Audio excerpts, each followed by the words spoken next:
La semaine des diversités, c'est pour justement une ouverture vis-à-vis de la population pour faire connaître la communauté, la diversité de la communauté LGBT.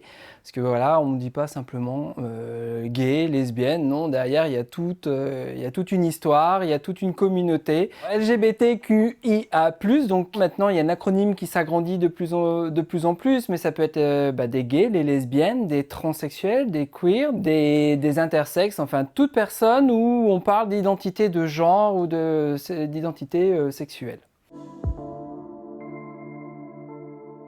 Il y aura une exposition sur l'inclusion des LGBT dans le monde du travail. Vous aurez l'exposition Les Bannis de Quentin Audas qui est dans la rue Clémenceau, donc qui parle des migrants LGBT. Nous avons l'exposition également au niveau du temple protestant qui va parler de spiritualité et d'homosexualité. Et enfin, nous avons la déportation homosexuelle à la médiathèque Benjamin Rabier. Il va également y avoir 2 projections de films. Donc une projection avec le FIF, le Festival international du film, qui aura lieu donc dimanche matin. Nous avons choisi donc Les yeux de Tammy Faye, qui est une personne qui était, on va dire, militante pour les droits LGBT aux États-Unis.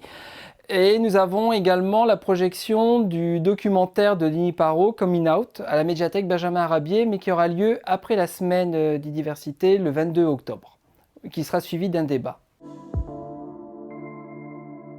On en parle effectivement, peut-être de plus en plus, mais effectivement la visibilité n'est pas assez importante.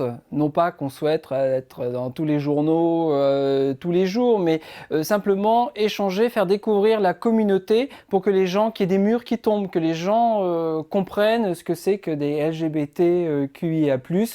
Voilà, pour justement diminuer les actes homophobes, les problèmes que peuvent rencontrer des personnes lorsqu'elles vont à un point d'accueil dans une mairie ou dans un magasin. Voilà, que l'ensemble de la communauté, que les personnes sachent les accueillir correctement.